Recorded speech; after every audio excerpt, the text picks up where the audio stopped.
Chapter 56, Escape from the Sea. In a rather spacious living room, Anna and Joyce were seated on different sofas, separated by Anna's parents.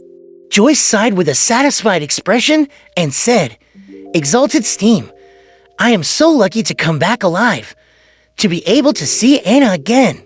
"My poor Joyce, what happened?" Anna couldn't help but ask with concern. Joyce took a glance at his fiancée, and his expression turned grave. "I still feel terrified to this day.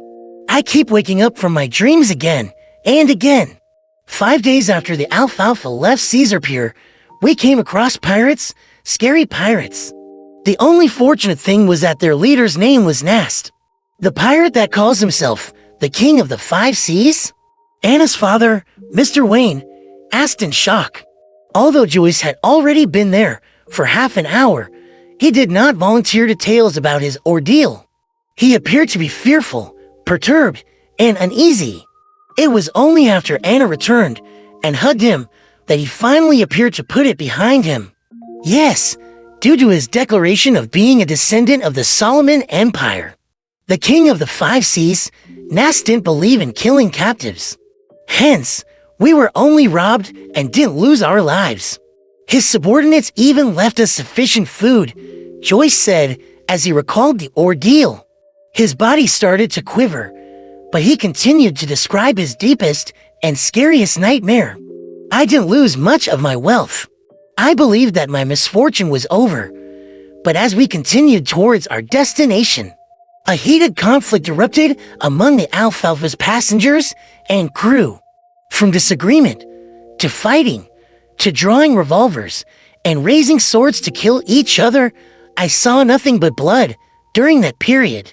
One after another, people beside me fell with eyes opened, never to be closed. Their limbs, hearts, and intestines were scattered across the floors. Those of us who were unwilling to turn into savage beasts, the rational group, had nowhere to hide and nowhere to escape. We were surrounded by deep blue waves and the boundless ocean. Some wailed, some begged for mercy, some sold their bodies, but their heads were hung from the mast either way. Anna, I reeled in despair back then. I thought I would never see you again. Fortunately, in such a nightmare, there was still a hero. The captain took us to hide in the sturdy keel of the ship, and we relied on the stored water and food there until the maniacs reached their limits. Mr. Triss encouraged us, courageously leading us in an assault against those murderers. After an unforgettable bloody battle, we survived. But the Alfalfa strayed off course, and only a third of the original sailors remained. When he depicted the most horrible and darkest side of the human psyche, Joyce couldn't help but recall the hero, the man that called himself Triss. He had a round and amiable face. He was shy like a girl and enjoyed staying in a corner. Only people whom he was familiar with knew that he was a very good conversationalist. But it was such an unremarkable boy who stood in front of everyone with determination in the worst of days. Oh, exalted Steam, my poor Joyce, you went through such a heartbreaking ordeal. Thank God, praise be to God, he prevented us from eternal separation. Tears welled up in Anna's eyes as she constantly dotted 3 points to form a triangle, the sacred emblem for steam and machinery. Joyce revealed a faint pale smile. This is a reward for our faith. The Alfalfa then went through storms, lost its course, and after surmounting one challenge after another, arrived at Enmad Harbor. Due to the bloodbath that had taken place on the boat, those of us that survived were held captive by the police and questioned separately. We didn't have a chance to send telegrams home to update our loved ones. When they released us this morning, I immediately borrowed some money from my friend and took the steam locomotive back. Thank God for letting me set foot on the land of Tingen again, allowing me to see all of you again. Then, he looked towards his fiancée in confusion. Anna, when you saw me, I could feel your happiness and surprise. But I couldn't understand why you rushed towards the door so excitedly right after you got off the carriage. Hey, I had planned on giving you a huge surprise. Anna thought about what had happened earlier and continued in disbelief. There's nothing to hide, Joyce. As I was worried about you, I went to the only divination club in Tingen City today for a divination. That fortune teller, the seer told me. He said, your fiancé has returned. Has in the house with a windmill. What? The Wayne couple and Joyce exclaimed simultaneously. Anna covered her face and shook her head.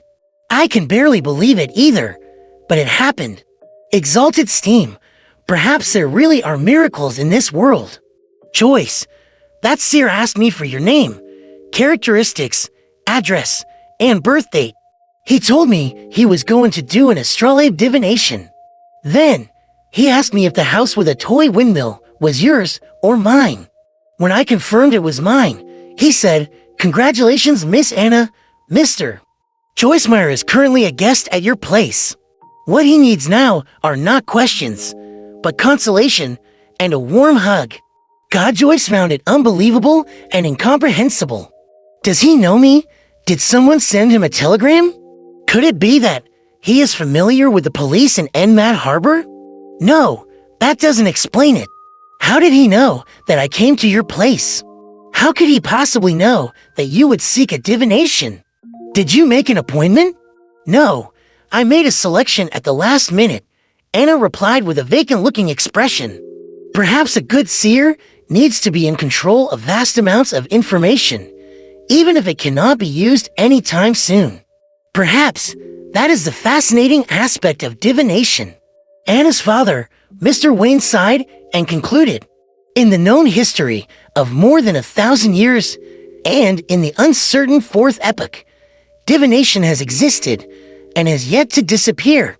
I think there must be a reason for that. Joyce shook his head lightly and asked, what's that seer's name? Anna thought and said, Klein Moretti. In the reception lobby of the Divination Club. As Klein had spoken softly, Angelica knew not to go close.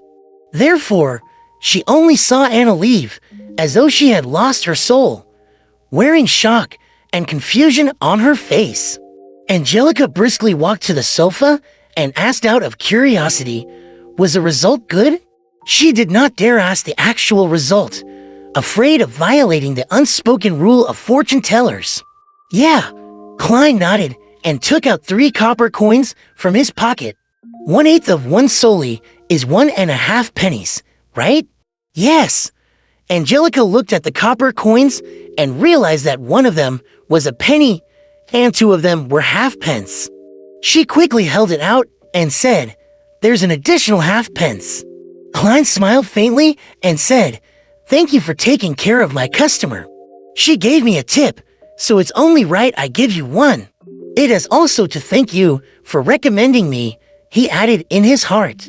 All right, Angelica felt an unknown fear of Klein, but since the reason was appropriate, she didn't refuse the offer. Klein returned to the meeting room, believing that there would be more people requesting his divinations. However, he did not receive a second customer by 40 minutes past 5.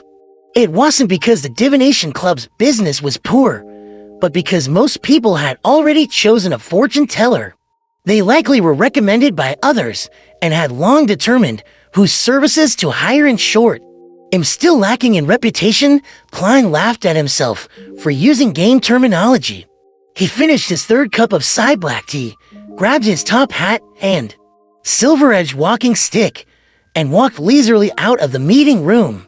Angelica suddenly recalled Glace's instructions, and she quickly moved to intercept him.